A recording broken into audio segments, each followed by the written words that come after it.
Alright, nandito na naman tayo mga kaibigan. Reaction video na naman tayo dito sa nagtitrending ngayon sa Facebook, YouTube at Instagram. Ito na, The Missing Bride. Ito mga kaibigan ay reaction video lang ito na talaga namang nagtitrending na trending ngayon. Kung saan daw napunta ang Missing Bride dahil nga ang investigation ng mga pulis ay malabo daw mga kaibigan. Malabo pa sa sabaw ng pusit kung nasaan nga ang The Missing Bride. Kaya naman itong asawa, magiging future asawa, okay, ay nagpahula na. Ito na mga kaibigan, reaction video tayo kung ano nga ba talaga ang hula. So bago Jay ako magsimula, Costura. Nanay, Kuya RJ, gusto kong magpasalamat sa pagtitiwala ninyo sa akin, sa pag-imbita ninyo at sa mga netizen na nagtitiwala sa akin sa patuloy na pagtatag regarding dito sa pangyayari, no? Isa lang po ang layunin natin, makuha or makita ang tunay na pangyayari at sana po ay ligtas si ate ngayon. Ito na mga kaibigan, Cut the hulaan cards na. into 3. Tara ha.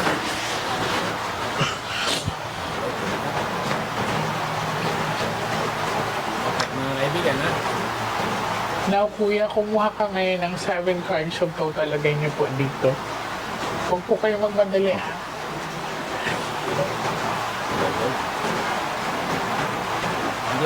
Ito mga kaibigan, hindi ordinaryong baraha lang yan ha. Yan ay ginagamit talaga ng mga manghuhula. Kulay gold na baraha. Okay? Bunot. Pag may queen dyan, kuya, sa first set of the cards to last 12, is siya na po yan, no?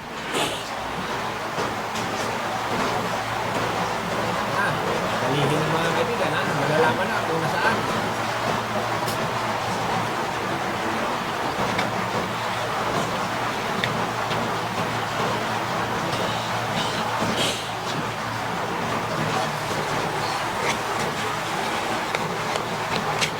So, ikaw po ito. Sana pula. Okay pula. So, I really like your energy, no? Kasi this is King of Diamond. Kuya, diamond is one of the hardest stones, so matibay. Like a diamond, nagpapakatibay ka. Okay?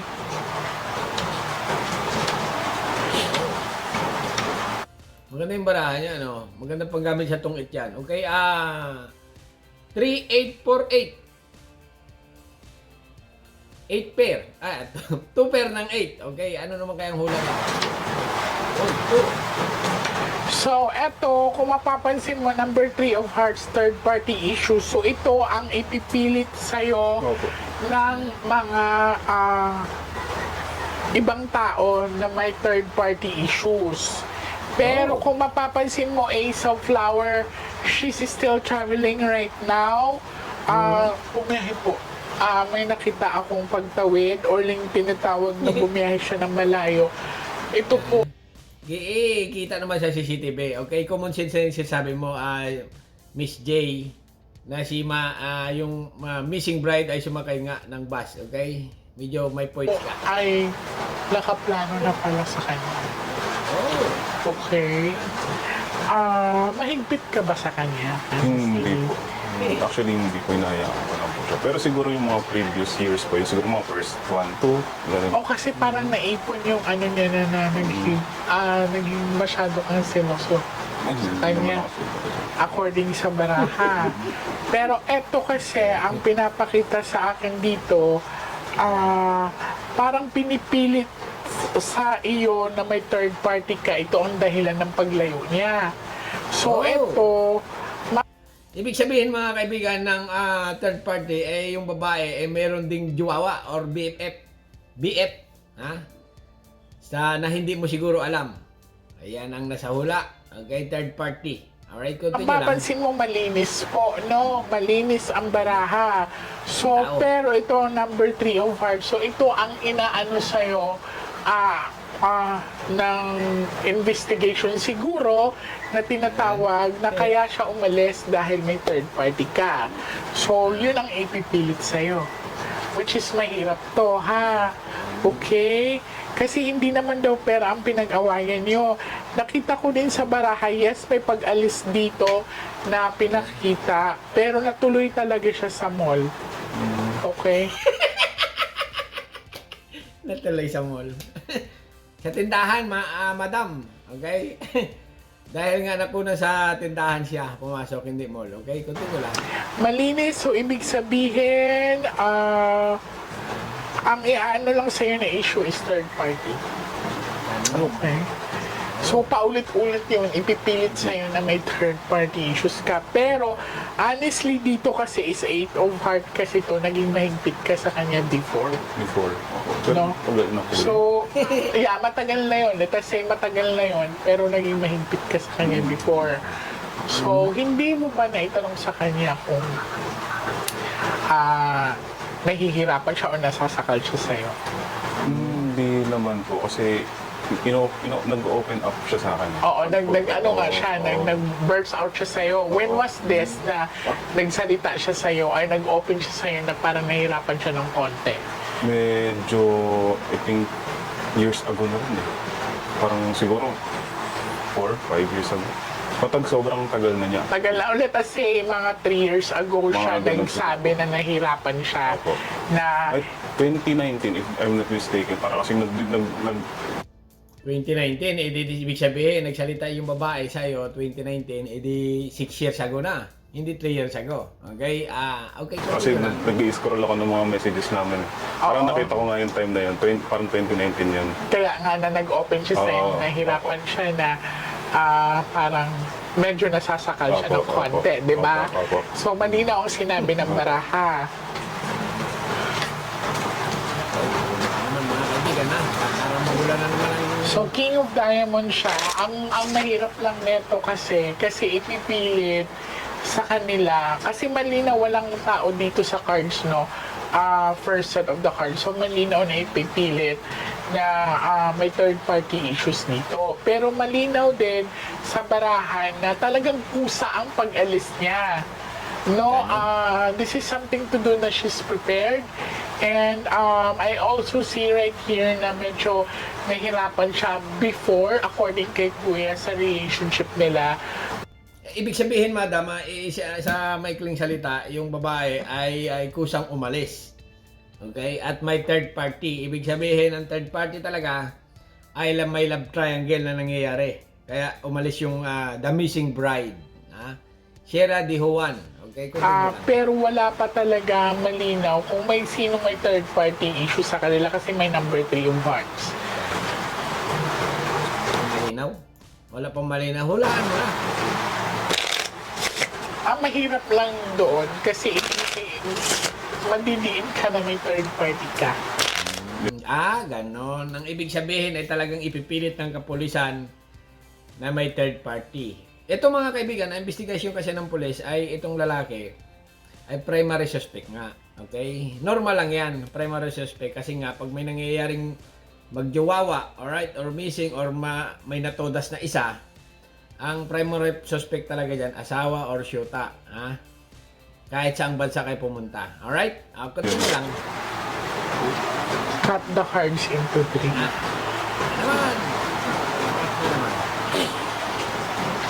Handa ka ba sa ipapakita ng mga baraha? Opo. Pag may dalawang jack or dalawang king, ibig sabihin, umibig siya sa iba. Okay? Handa na po ba kayo, nanay? Okay. Ang importante dito, wag lang lumabas ang bad luck card kasi ang bad luck card, that's a sign of a death card. Umiibig siya sa iba. Ibig sabihin ay pag may lumabas na Jack. Ibig sabihin ang Jack ay lalaki. Dalawa. Si Jack. Okay? Parang sa Titanic yun Si Jack at si Rose. Okay? Pag queen, babae, si Rose yun. Pag lalaki, si Jack. Okay? So may pagbiyahe pa akong nakita, as in literally, bumiyahe talaga siya. Siyempre, nakita na namin sa CCTV, sumakay siya.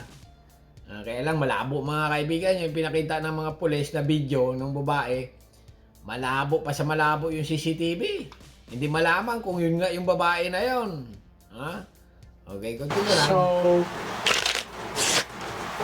Nagtata- Na ano ako kay nanay dito, yung katabi niya, medyo parang hindi believe dito sa manghuhula, kay Jay Costora. Pero napakagaling mga kaibigan at talagang million din ng followers dito. Marami ring naniniwala talaga dito sa kanya. talo ang isipan niya. Ngayon, nahihirapan siya bumalik. It's because nag-trending siya. Cut the cards into 3.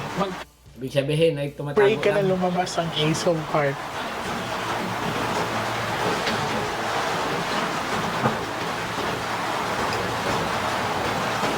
Kuha ka ng 9 cards of total. Yung hula rin ha. Unang hula ng mga Pwede kaibigan. pong Yung una, sama-sama. Alagay- yung unang hula merong third party. Okay? At ipipilit daw ng kapulisan ang third party. Yun ang unang hula. Tara, pangalawa.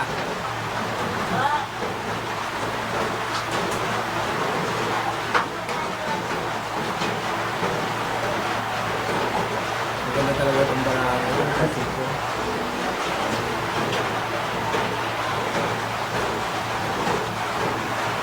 Alright, Merry Christmas muna sa inyo mga kaibigan ha. Merry Christmas and Happy New Year. Talagang malapit na ang Christmas. Ilang tulog na lang. Simba-simba rin pag may time So, ha. ulitin ko po, malinaw na pinakita sa akin pusa ang pag-alis. Wala pong tinatawag na abduction or dinukot siya. Yan, kasi may Ace of Flower. Wala po talaga. And may nakita lang ako kanina na yun nga, nag-open sa kanya si Ate She. She pa pala Opo. niya na medyo nahirapan siya sa relationship. And kung nabanggit mo niya sa'yo na gusto niyang lumipat Lumipat po. ng tira. Napagplanuhan po namin actually. And anong desisyon mo? Anong napag-usapan niyo? Kasi We would actually agree po eh. Kasi if we, po, ito po medyo bahain po. So we would actually agree na lilipat kayo. Kasi yan ang unang gusto eh. pag-ipunan Na po. Ito mga kaibigan, real talk lang tayo. Okay? Pag may syota kayo na hindi pa kayo kasal at minsan kasama nyo yung bianan nyo sa bahay, medyo talagang medyo nagkakaroon ng something dyan. Okay? Medyo naliligaligan ang babae or ang bianan sa iyo. Okay? Kaya itong babae, hindi pa kayo kasal, medyo talaga magsasalita ito ng lumipat tayo ng bahay, magtira tayo, mag-solo tayo. Dalawa. Okay? Magkasama. Pero yan talaga ang reality. Okay? Pero dito lang, baliktad tayo mga kaibigan ha. The Missing Bride. Nagpahula na. Sierra Di Juan J. Costora. Continue. dapat ang ilalaan sa wedding or something to do with the special occasion. Tinignan ko sa baraha is something to do with the gusto niyang makaalis ng mind. So, kailan yung napag-usapan niya? This year lang po. Ay, bago Bago lang. lang po. Bago lang. So, alam mo yung After nanay? nung ano. Or sila lang dalawa lang? Sabi din po sa akin yung December 9 na. Ba itong mga hula na ito? Parang marites sa dali. Hulaan mo na! Forward na nga natin. Yan na, ito mga kaibigan ha. Po-forward natin na kaunti. Yan na, She's hula na. alive. Okay. Alive? Buhay po siya. Ayan. Good news yan mga kaibigan ha. Yan na. Alas. Di ba may alas din kanina? Is still Buhay alive. siya, Ace of Hearts. Oh. Pagdadalawang isip. Nagdadalawang isip talaga siya. May question ako, kuya, ha? Opo. Don't worry, she's okay. Jack. She's fine, ha? Nakita siya ni Jack. She's fine. Berlin, babalik siya. She's alive. So, may tumutulong sa kanyang babae ngayon. I see Ito yun pala. a woman na helping. So, she's alive, malinaw. So, malinaw ang pinakita sa akin ng barahan na nahirapan siya magdesisyon. Sinabi ko, pinakita sa akin ng baraha kanina na nagtatalo ang isip at puso niya. Kasi actually, Ibig sabihin, madam, talagang yung bride, the missing bride na yan, ayaw magpakasal. Simple lang yan eh. Ayaw magpakasal at pumunta doon sa kaibigan or possible sa nanay or sa kamag-anak na babae. Okay? gusto niya sanang Ang dami niyang plano ko. Ang dami pa namin. Na-pressure siya sa'yo. Na-pressure siya sa sitwasyon na feeling niya nagmamadali. Na alam mo yung tipong gusto niya Umiyak na si nanay, oh. maayos mo na kayo lahat. So yun ang sinabi niya sa'yo. Mother, first time Umiyak na si tayo nanay. nagkita. Okay. So, ako, kuya, napatunayan kong mahal mo siya. Walang third party dito. Wala. Kanina mayroon. Malinaw po na pinakita sa baraha. Kasi kung may number 3 of hearts dyan, sasabihin ko talaga sa'yo na may third party ka. Pero ito wala po. May tumutulong sa kanya ngayon. I see a place of it's something to do with Pangasinan and Baguio. Mga ganong lugar. Ibig sabihin, madam, ibig sabihin to mga kaibigan, ay yung babae umalis, walang third party. Talagang ayaw pa magpakasal. Okay. Medyo may points nga rin naman itong manghula nito. Basta she's alive right now and ayun nga, nahihirapan siyang bumalik. It's because she's siguro may nakapagsabi sa kanya na trending siya. Actually, mother, na ano siya, nabigat na naguluhan siya. Ganon. Okay, mga kaibigan, eto na ang pulso ng sambayanan. Babasahin na natin ang mga comment naman, okay, ng mga marites at dalubhasang eksperto na talaga namang hindi papahuli sa The Missing Bride. Eto na, ok na si ate, buhay siya. Wow. Okay. Mas malinaw pa ito kay Miss J kaysa sa investigation ng mga pulis. Ibig sabihin itong nag-comment ay naniniwala dito sa hula kaysa sa investigation ng mga pulis. At marami rin mga kaibigan ang nag-reply, haha, okay? Na kosmikos lang ang investigasyon para lang may mapagdudahan, alright? Kasi nga, wala tayong magagawa dahil nga ang investigation talaga ay malabo, alright? Dahil nga umaasa sa CCTV at sa mga witness, ha? Kaya lang, wala nga ang witness. Sino ang witness? Yung driver ng sinakyan, hindi nga rin mahagilap. Alright? Actually, may ganyang TV show sa Amerika na ginagamit ang physics of paranormal expert para makatulong sa mga case na missing or mysterious crime. Wow, pwede rin nga. Okay? Possible din yung mga kaibigan dahil nga sa iba't ibang panig ng mundo ay talagang ginagamit din yung mga hula hoop. Hula hoop or okay, alam nyo na. Alam mo naman ang kapulisan sa atin. Pucha, ikot-ikot lang, walang patutunguhan. Oh. Talagang ganyan talaga ang trabaho ng pulis. Medyo talagang magulo. Alright, indeed, so true. Doon ako if hindi pa siya handa. Okay, ganun nga. Ihanda muna ang sarili. Oh, correct. Okay. Alam mo boss, yung hula-hula, hindi mo pwedeng dalhin sa korte yan. Talaga. Ito mga kaibigan, ha? Pag kayo ay may mga case na mga pangyayari na ganyan, nawawala yung babae, ay mga hula-hula talaga, ay hula lang yan. Okay? Hindi ang pinapaniwalaan ng judge. Dahil ang judge ay talagang 100% na hindi naniniwala sa mga hula-hula. Alright? Naniniwala yan sa mga testigo, sa mga pangyayari doon sa mga crime. Okay? Mga hula-hula ay hindi talaga. Alright? Continue lang. Sinabi mo pa, haha, tama po. Kung hindi siya handa, ihanda niya ang sarili mo. That's something. Okay? Pero sa tingin ko talaga dito, kung ako tatanungin, baka nga. Baka may third party nga ito. Oo. Baka ito ay ibig sabihin ay para pananaw ko lang ordinaryong mamamayan lang. Itong babae nito ay siguro ay may karelasyon na itong iba. Matagal na. Kaya lang ayaw lang sabihin dito sa jowa niya kasi nga matagal na sila nagplano ng kasal. Ngayon nagprepare na ganyan-ganyan. Kaya siguro itong babae nito nagdesisyon na sa sarili niya ay hindi ko talaga kaya magpakasal. Sasama na ako dito sa aking tunay na bagong mahal. Ito mga kaibigan ay opinion lang. Okay? Okay, hanggang dito na lang mga kaibigan. At sa tingin nyo, okay, ano ang opinion nyo sa Missing Bride na talaga namang trending ito ngayon. The Missing Bride, Sierra de Juan, J. Costora. Okay, naghula hoop na at trending na trending sa Facebook, TikTok, at Instagram at YouTube ngayon. Alright, subscribe my channel. Don't forget, comment. Bye-bye. Thank you.